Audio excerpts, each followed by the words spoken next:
धोती कुर्ता पहन लिए हैं इतने छोटे से उम्र में, कब से शुरू हुआ? योग एक ऐसा विषय है जो अपने छात्रों का चयन स्वयं करता है। योग और मैनिफेस्टेशन का क्या कोई रिलेशन है? जब आप कोई चीज इच्छित स्वरूप में सोचते हैं कि मुझे ये प्राप्त करना है,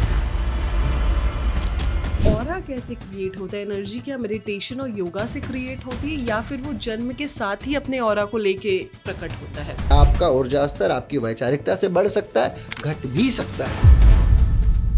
बहुत से लोग कहते हैं कि ब्रह्मचर्य का पालन नहीं करना चाहिए युवाओं को, वरना शरीर छिन्न होता है। शीशे में देखना भी ब्रह्मचर्य को तोड़ने का कारण है।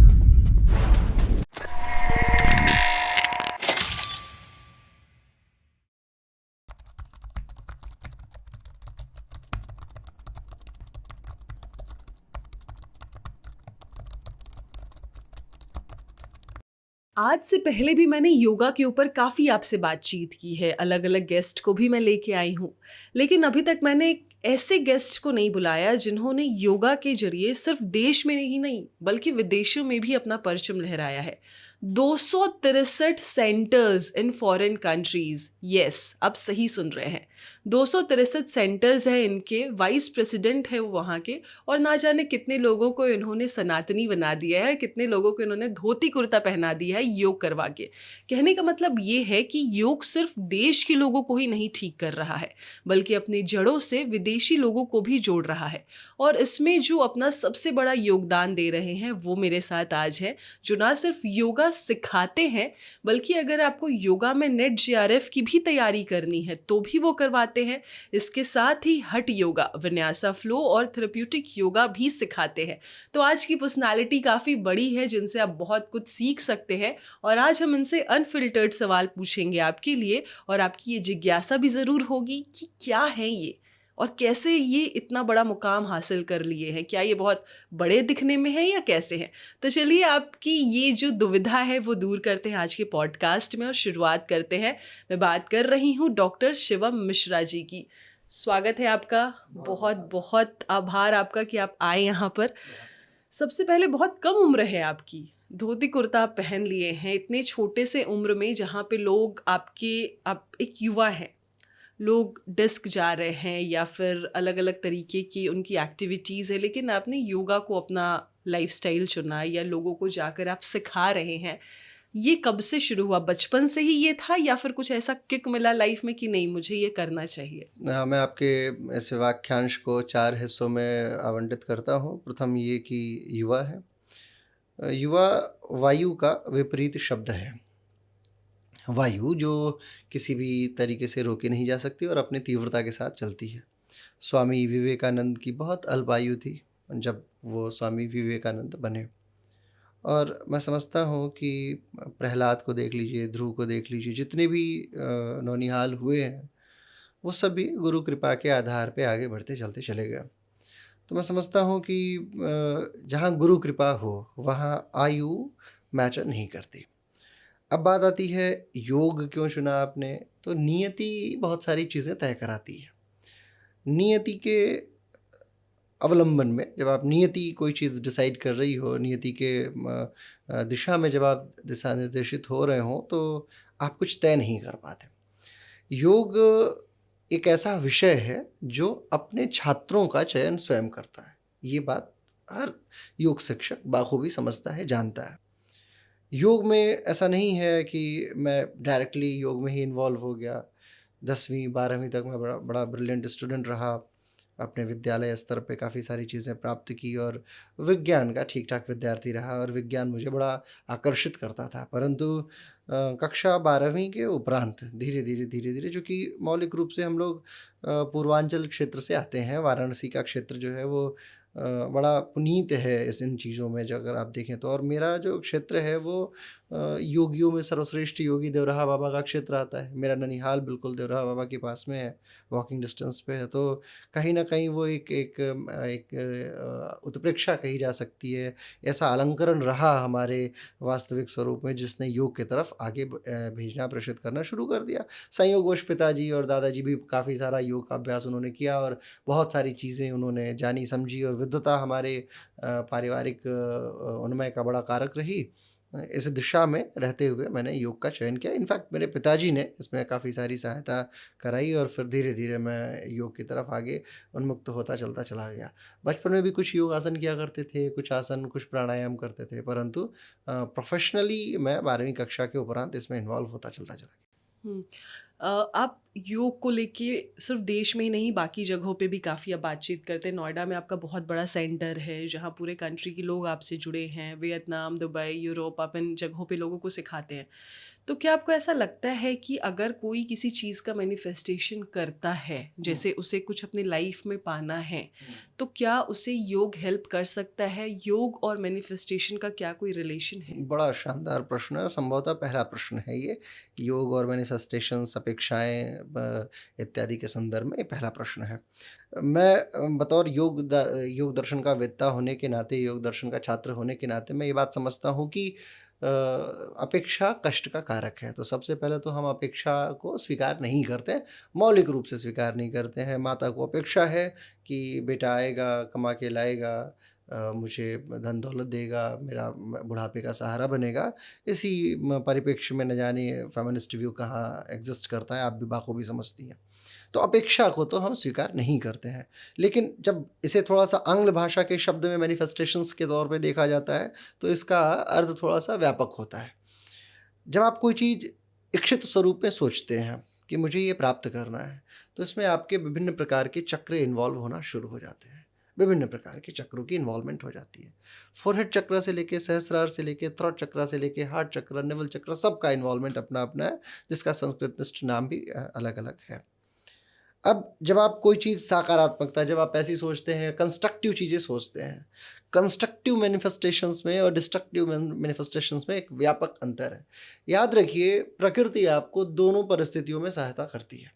हिटलर का उदाहरण मैं आपको देता हूँ। हिटलर जिस समय ये जब छोटा-सा था, जब उसके ऊपर बड़ा द्वंद्व वो स्वीकारता था, बड़ा वो कष्ट स्वीकारता था, उसके अंदर द्वेष की भावना जन्म लेती थी, बहुत सारी चीज़ें आया करती थी, तो उसके अंदर एक मैनिफेस्टेशंस जन्म लेना शुरू कर चुकी थी कि मुझे यहूदियों का सर्वनाश करना है। और इसी सर्वनाश के कारण से उसकी मैनिफेस्टेशंस इतनी हाई हो चुकी थी कि वो अपनी ऊर्जा स्तर के सौम्यता के बिल्कुल पराकाष्ठा तक पहुँच चुका था, जिसका समन्वयन वो संभवतः करने का प्रयास करता रहा था। परंतु एक ऐसा भी समय आता है जहाँ कंस्ट्रक्टिव मैनिफेस्टेशंस, डिस्ट्रक्टिव मैनिफेस्टेशंस दोनों समाप्त हो जाती हैं, क्योंकि आपने जितनी ऊर्जा अर्जित की है, आप उतना ही खर्च कर पाओगे। आप बस ऐसे समझो कि एक स्पिरिचुअल बैंक अकाउंट है जिसमें आपने कुछ भी डंप करके रखा है, व्हाटएवर, जैसे आप उसमें सकारात्मकता डंप कीजिए या नकारात्मकता डंप कीजिए। अब यदि पॉजिटिविटी अंदर है तो पॉजिटिविटी ही खर्च कर पाएंगे आप, वो एक सीमित सीमा तक खर्च कर पाएंगे। हाँ, यदि आप उसी दिशा में लगातार कार्य करती चलती चली जा रही हैं और आपके खर्च करने की दर, आपके आय यानी प्राप्त करने की दर से कम है, तो ज़ाहिर-सी बात है आप जो-जो सोचेंगी, जो-जो तय करेंगी, वो प्राप्त करती चलती चली जाएँगी। एक बहुत मौलिक बात बताता हूँ मैं आपको मैम। होता क्या है कि जब आप कोई चीज़ सोचते हैं कि मैं ये चीज़ प्राप्त कर पाऊँ, तो संभवतः वो संभव नहीं है। आपको हमेशा सिर्फ़ वो प्राप्त होता है, जो ईश्वर चाहते हैं, जिस दिशा में आगे आप अग्रसित होते हैं। गायत्री के संदर्भ में बड़ी अच्छी बात कही जाती है। गायत्री मंत्र जपने वाला व्यक्ति एक था, एक युवान था, वो गायत्री मंत्र का जाप शुरू किया और अपेक्षा करता था कि माता गायत्री मुझे आएँगी और मुझे वरदान देती चलती चली जाएँगी। उसकी एक मैनिफेस्टेशंस थी कि मेरे को ये प्राप्त करना है। जब उसने पुरज़ोर कोशिश कर ली, पूरी कोशिश करने के उपरांत गायत्री माता प्रकट नहीं हुई।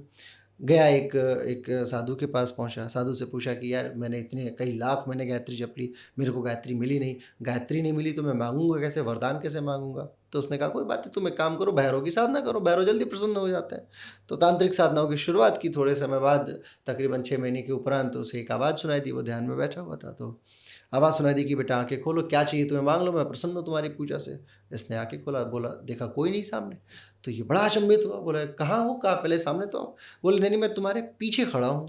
तो बोले पीछे क्यों खड़े हो? बोले तुमने जो साधनाएँ की हैं, तुम्हारा ऊर्जा स्तर इतना पावरफुल है, तुम्हारी आँखों में इतना तेज है, इतना ओज है, इतनी ओजस्विता है, तुम्हारे प्राण ऊर्जा में इतना स्तर है कि मैं तुम्हारे समकक्ष सामने तुम्हारे आवरिक क्षेत्र में प्रवेश नहीं कर पा रहा हूँ चाह के भी। तो ये बोला ऐसा क्यों हुआ? इतना बताओ। तो बोले तुमने इतनी गायत्री जपी है, तो इस कारण से तुम्हें नहीं हो पाया। तो बोले ठीक है, एक बात मुझे बताओ कि जब मैं गायत्री से कोई चीज़ माँगता था कि मुझे ये दे दो, तो उसने दिया नहीं, ऐसा क्यों? मेरी कुछ मैनिफेस्टेशंस थी, मेरे को प्राप्त हुआ नहीं। तो जो तांत्रिक साधना से आए हुए उत्पन्न हुई शक्ति थी, उसने कहा कि जो आपको चाहिए वो ईश्वर तय करता है। आपसे जो तय कराना है, जो कराना है वो ईश्वर तय कराना है। ऐसा नहीं है कि आप गायत्री से कुछ भी माँगेंगे। बच्चे हैं आप, ऐसा है बच्चा, छोटा-सा बच्चा कुछ भी माँगता है, तो पिता-माता तो हर चीज़ देते नहीं हैं हाथ में, हो सकता है वो डिस्ट्रक्टिव हो जाए। तो ऐसे संदर्भ में योग आपको योग्य बना देता है। आपके ऊर्जा स्तरों की पात्रता को अब बहुत तीव्रता से आगे बढ़ाता चलता चला जाता है। ये बात जब वो सुना तो उसने बोला, फिर तुम भी किस काम के, हटो मैं जा रहा हूँ गायत्री जपूँगा फिर से, हो सकता है मेरे लिए बहुत सारी चीज़ें प्राप्त होती चलती चली जाए। विश्वामित्र का उदाहरण इसी बात का है, कहाँ राजा से वो कितने उच्च कोटि के साधक बने थे। हर साधक ये बात बहुत जल्द समझ जाता है। तो चूंकि जिस स्तर पे आप हैं और जिस स्तर पे मैं हूँ, इन दोनों पे कंट्रोवर्सी है। आपके स्तर पे योग मैनिफेस्टेशंस का कारक हो सकता है, मेरे स्तर से अगर मैं उत्तर देता हूँ तो मैनिफेस्टेशंस को समाप्त करने का मौलिक स्वरूप योग है, यानी कोई मैनिफेस्टेशंस रह ही नहीं जाती हैं। आप सोचते हैं यूनिवर्स में कोई एक विचार निकलता है, अल्फा बीटा गामा रेज निकलती है और वो कहीं शून्य में निर्वात में प्रवेश कर जाती है। कालांतर में यदि आपकी उपयोगितावाद यूटिलिटेरियन थियरी के आधार पर आपके लिए आवश्यक रहा तो निश्चित रूप से ईश्वर आपके समकक्ष उपस्थित होके देंगे। आपके योग्य नहीं रहा तो ईश्वर नहीं देंगे। आपको शून्यवाद का सिद्धांत स्वीकारना होगा। हुँ। अच्छा, आप एनर्जी की बात कर रहे हो बार-बार, ऊर्जाओं की बात कर रहे हो बार-बार। तो एनर्जीज़ हर आदमी की अलग-अलग होती है, या हम ऑरा उसे कहते हैं कि जैसे आप बैठे हो तो आपका ऑरा अलग है, या सामने कोई और है तो उसका ऑरा मुझे नेगेटिव वाइब्स भी दे सकता है, पॉजिटिव वाइब्स भी दे सकता है। तो ये ऑरा कैसे क्रिएट होता है? एनर्जी क्या मेडिटेशन और योगा से क्रिएट होती है, या फिर वो जन्म के साथ ही अपने ऑरा को लेके प्रकट होता है? देखिए, ऊर्जा को ना ही बनाया जा सकता है, ना ही उसका विनाश किया जा सकता है।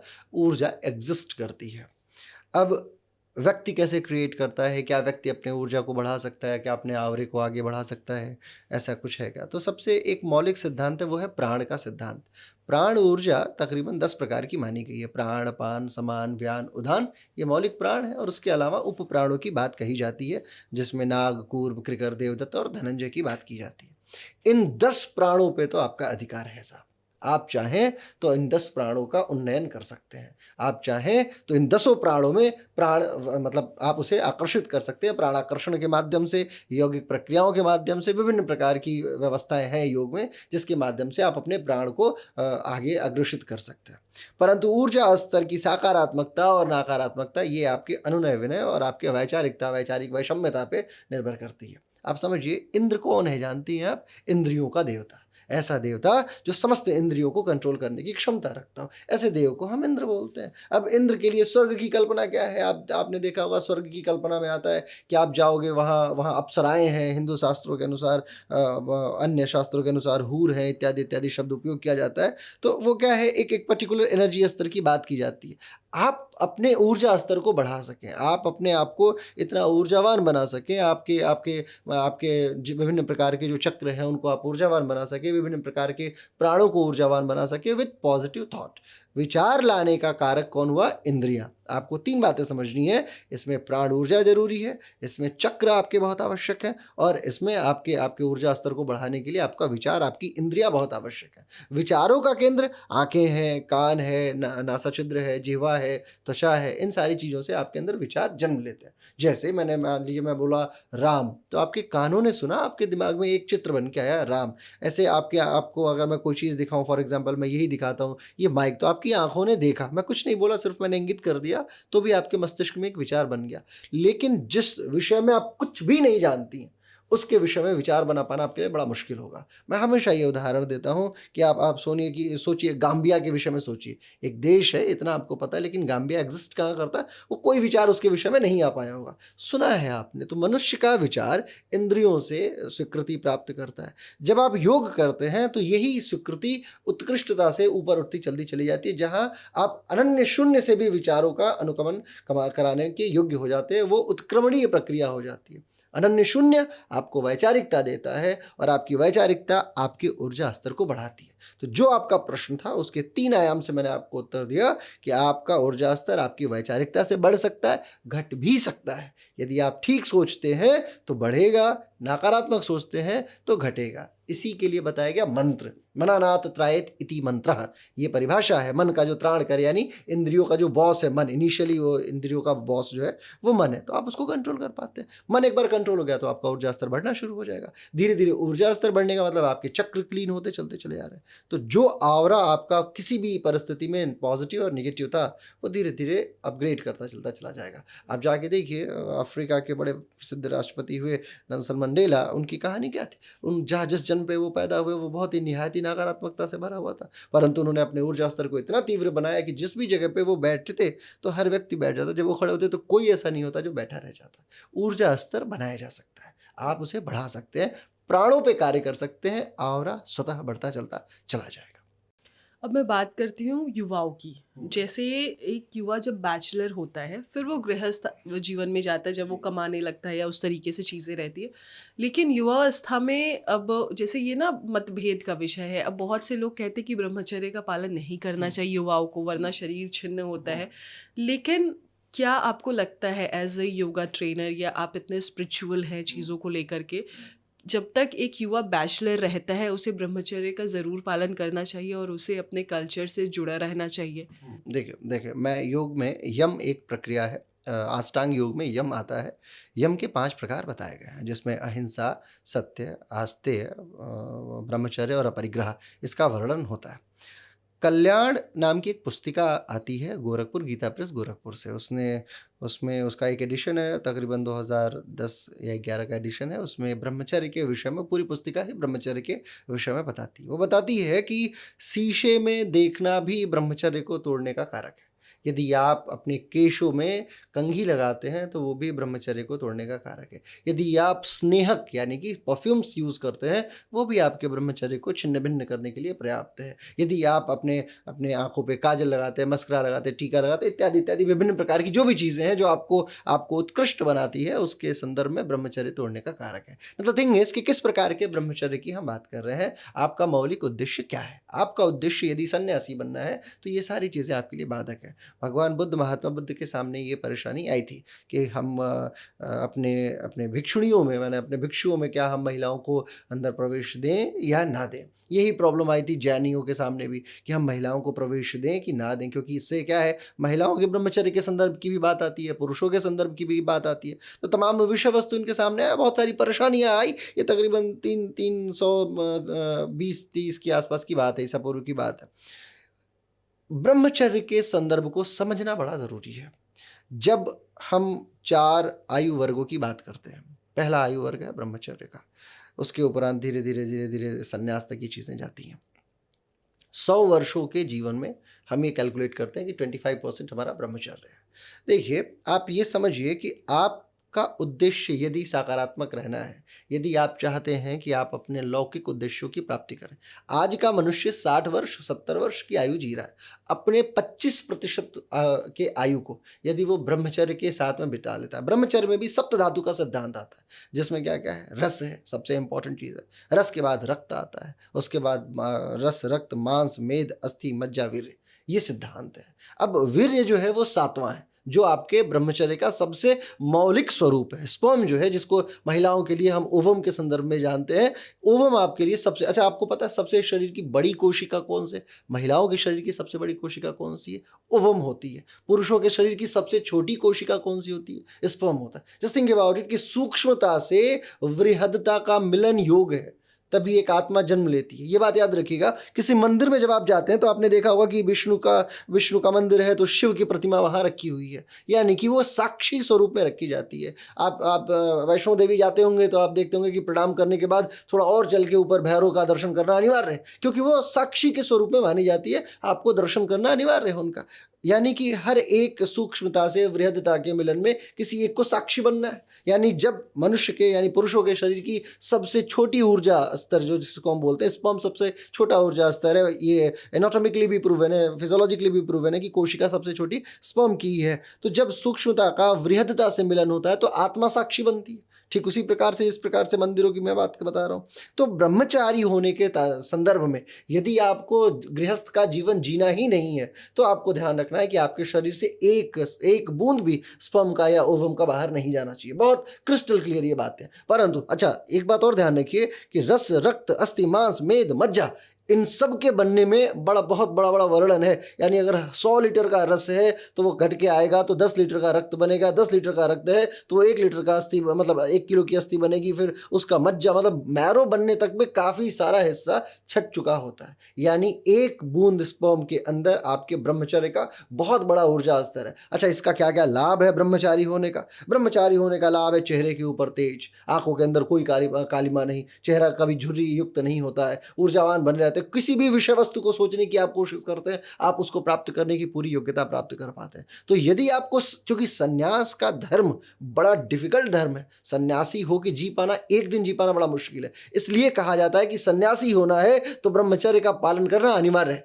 परंतु यदि गृहस्थ होना है और आपको यह है कि आपकी संततियां हो, आपको ये गृहस्थ का धर्म भी निभाना है, ईश्वर को प्राप्त भी करना है। विदेह राजा जनक जो थे, क्या वो ब्रह्मचारी नहीं थे? क्या वो, उनकी पुत्री भी थी, उनके बच्चे भी थे, उनका परिवार भी था, लेकिन बावजूद उसके मानसिक ब्रह्मचारी थे। वो उनकी एक पराकाष्ठा आती है जहां पे आप देखते हो कि वो मानसिक ब्रह्मचारी है। वहीं वशिष्ठ के संदर्भ में ये बातें समाप्त हो जाती हैं, गुरुओं के संदर्भ में ये बातें समाप्त हो जाती हैं। तो आपको तय करना है कि आपका उद्देश्य क्या है। आपको यदि ईश्वर प्राप्त करना है तो वाया इस मार्ग से भी जाकर आप ईश्वर पहुंच सकते हैं। यदि आपको ईश्वर प्राप्त करना है तो ये मार्ग भी आपके लिए है। आप भक्ति के प्रकार में देखिए, नवधा भक्ति बताई जाती है। प्रथम भक्ति संतन कर संगा, द्वितीय भक्ति मम कथा प्रसंगाति, चतुर्थ भक्ति यमान, ऐसे करके पूरी 9 प्रकार की भक्तियां हैं। तो जब भक्ति का आप वर्णन करते हैं, यानी संतों का संग भी भक्ति है, कथा प्रसंग यानी कथा का सुनना भी भक्ति है, ये सारी चीजें मिलके जब आपको उसी संदर्भ में ले जा रही हैं, तो ब्रह्मचारी होना आपके उद्देश्यों के ऊपर निर्भर करता है। किस प्रकार का ब्रह्मचर्य धारण करना चाहते हैं आप, और यदि आपको बनना है, अगर संन्यास लेना है, तो समग्र ब्रह्मचर्य प्राप्त कीजिए। अब आपका जो मौलिक प्रश्न था वो ये रहा, क्या विवाह के पहले की बात जो है, विवाह के उपरांत की बात है। विवाह एक पर्टिकुलर कंडीशन है, सामाजिक कंडीशन है, जहाँ पे आप ये तय करते हैं कि आपके ब्रह्मचर्य की एक दिशावृत्ति हो जाती है। दिशावृत्ति का उन्नयन होता रहे, इस बात के लिए सामाजिक उन्नयन के माध्यम से विवाह बनाया गया था। और ये हमेशा से एक पर्टिकुलर गृहस्थों के लिए नियम रहा है और इसे जरूर फॉलो करना चाहिए। जो भी बातें आपके ऋषियों ने बताई है वो बहुत सोचने समझने, एक ऋषियों ने एक बातें बताई हैं। वात्स्यायन ने ये बातें लिखी है कि एक व्यक्ति यदि अपने जीवन के लौकिक सुखों को प्राप्त करना चाहता है तो उसे ये समझना होगा कि ब्रह्मचर्य उसके लिए कितने समय तक के लिए आनंद का कारक है। यही आनंद को चार्वाक कहते हैं, पित्वा पित्वा पुनः पित्वा यावत पतति भूतले उत्थाय च पुनः पित्वा पुनर्जन्मश्च न विद्यते। यानी पियो पियो खूब पियो, है ना, पीते पीते गिर जाओ, फिर उसके बाद फिर उठो, उत्थाय च पुनः पित्वा, उठ के फिर पियो, पुनर्जन्मश्च न विद्यते। पुनर्जन्म तो होता ही नहीं भाई, तो जब पुनर्जन्म होता नहीं तो इसी जन्म में आनंद लेना है। तो चार्वाकियों के हिसाब से ये चीज़ें सटीक भी हैं। जो आप कहना चाह रही हैं वो अलग दिशा में जाता है, लेकिन यदि आप अपनी परंपरा में देखें, सांख्य दर्शन को देखें, योग दर्शन को देखें, तो आपको ब्रह्मचारी रहना चाहिए। अब उसके कई सारे दिशावृत्ति, कई सारी दिशा निर्देशक हैं। आप इतने स्पिरिचुअल हैं, या आप इतने संस्कृत का इतना अच्छा आपको नॉलेज है, योग आप इतना अच्छा जानते हैं, लेकिन जब आप फॉरेन कंट्रीज़ में जब आपने पहला कदम रखा था तो वहाँ के लोगों ने आपको किस तरीके से लिया था? आज तो आपके 263 सेंटर्स है, आप सब कुछ कर रहे हो, लेकिन जब शुरुआत में आप लोगों को ये बताने गए थे कि योग से क्या होता है, क्या फ़ायदा है? It's not about me, it's about power of yoga. ये ईश्वरीय सत्ता है, गुरुओं की बड़ी लेकिन वो अनन्य एक कृपा है। होना चाहिए ना जो चीज़ों को हाँ, लेकर मैं वही जाए। बता रहा हूँ कि मैं पहला नहीं था जो मैं किसी देश में योग लेके गया। मेरे से पहले हजारों लाखों आचार्य पहुँचे हुए हैं।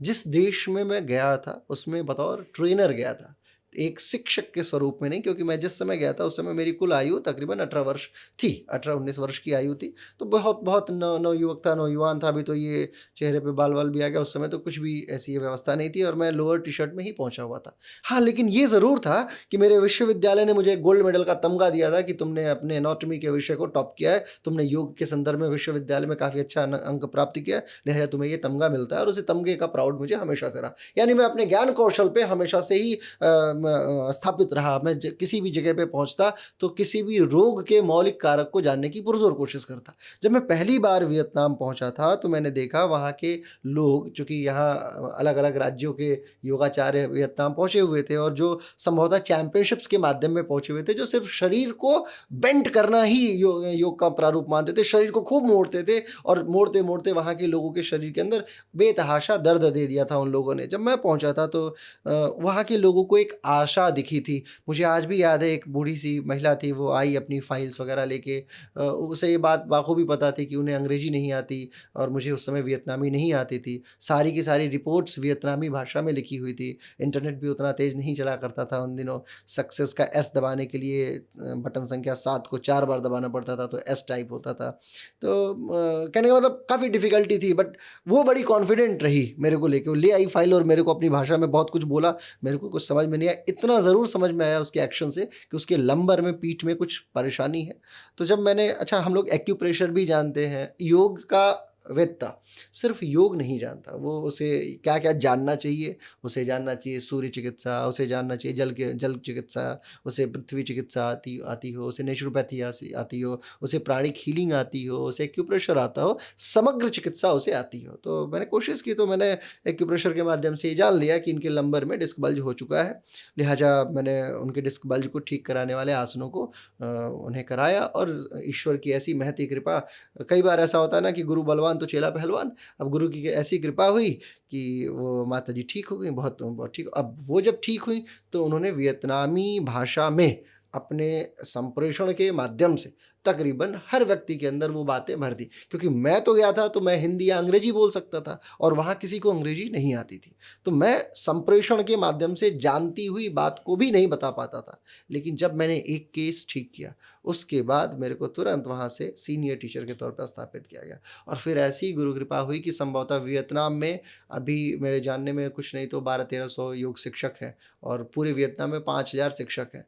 वाइस प्रेसिडेंट के पद तक पहुंचा हुआ मैं पहला व्यक्ति। आपके अकॉर्डिंग योग कितनी गंभीर से गंभीर बीमारियों को ठीक कर सकता है? जैसे आपने बहुत सारी इसके अंदर चिकित्साओं का नाम लिया कि एक योगा टीचर को इतना आना चाहिए और सारी चीज़ें जो योग जानते हैं, लेकिन ये बहुत से लोग नहीं जानते हैं। उनके अकॉर्डिंग अगर आज भी आप योगा को लो सर, तो योगा क्या है? मतलब बस प्राणायाम कर लेना है और कुछ एक्सरसाइज कर लेना है, लोगों को बस इतना ही पता है और इतना ही लगता है।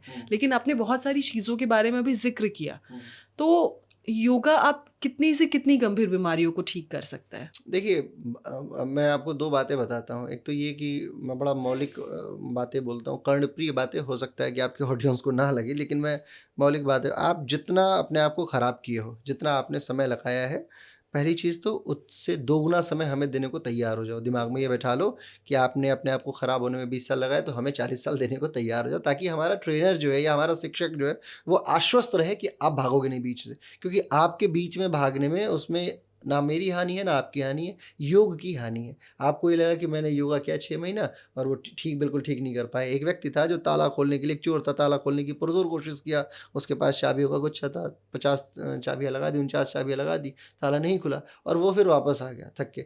तो संयोग से उसके दूसरे मित्र ने कहा कि तूने 50वें से ट्राई की क्या? मतलब 50वीं चाबी भी कई बार कार्य कर जाती है, ये सोचना होगा, समझना होगा।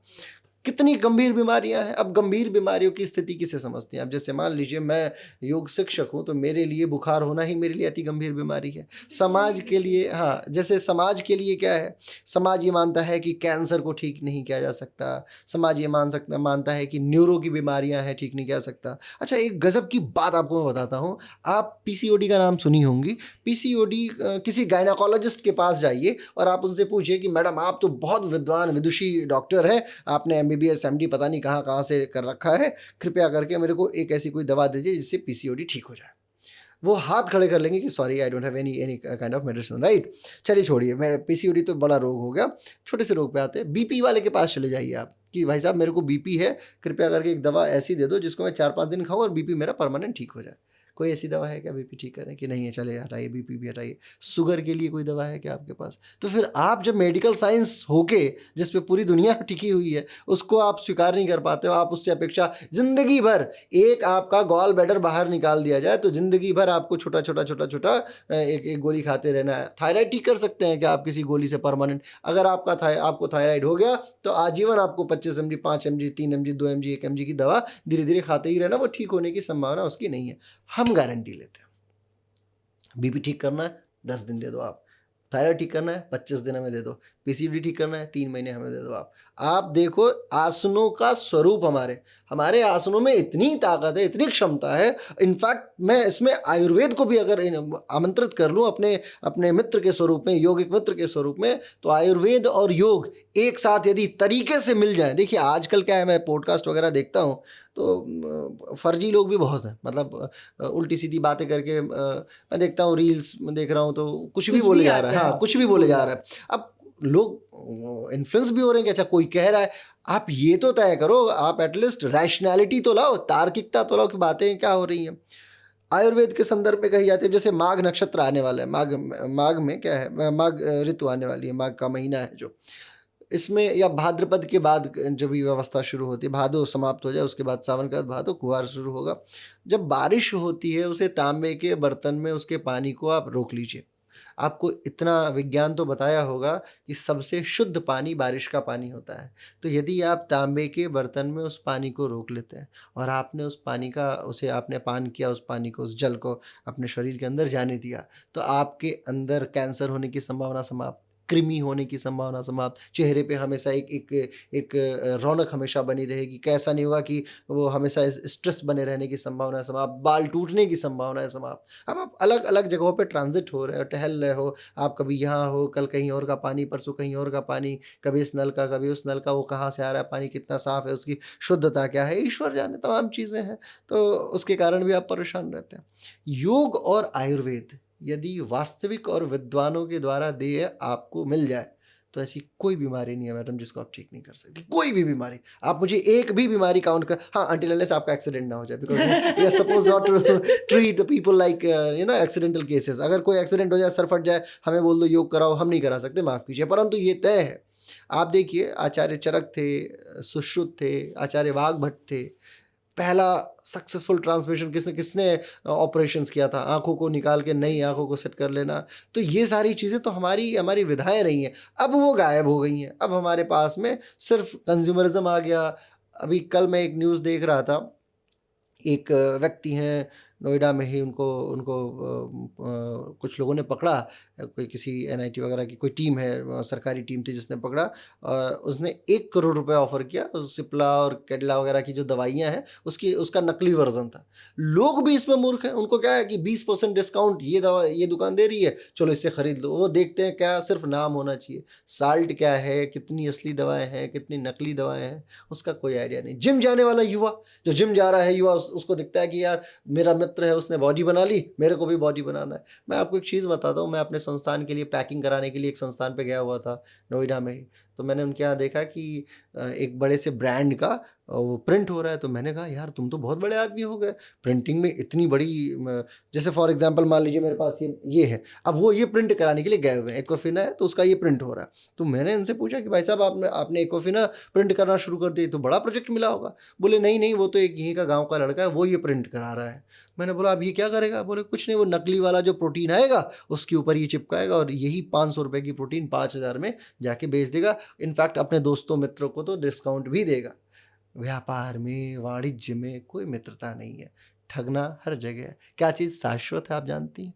योग की शुचिता है। यदि मान लीजिए मैं योग में कोई भी नकारात्मक कृत्य करने की कोशिश करूंगा तो मेरा ईश्वर मेरे लिए तुरंत सामने आ जाएगा और अगले ही दिन मैं योग से ऐसे हटा दिया जाऊंगा जैसे बहते हुए जल के माध्यम से किसी कूड़े कचरे को बाहर फेंक दिया जाता है। मेरा योग इतना शक्तिशाली है। आपकी मेडिकल साइंस में प्राण ऊर्जा नहीं है मैडम, ये याद रखिए। हाँ, हमारा ऊर्जा स्तर योग तय करता है। मैंने आपको पहले ही बताया था कि हम चयनित छात्र हैं योग के, योग चयन करता है। योग एक दर्शन है, जीवन जीने की कला है। आपने इस बात को क्लियर कर दिया। तो अब बहुत सारे ऐसे सवाल हैं ना जो लोगों के हैं और लोग पूछते हैं, या मेरे आसपास के लोग भी पूछते हैं, तो एक एक करके मैं उस पर आऊँगी। लेकिन आप कुछ हट के करते हैं, जैसे हठ योगा आप करते हैं, थेरेप्यूटिक योगा करते हैं, ये बहुत कम सुनने को मिलता है। तो ये क्या है और किस तरीके से ये लोगों को हेल्प करता है? चलिए, मैं हठ योग की बात करता हूँ, फिर थेरेपी की बात करता हूँ। हठ योग क्या है?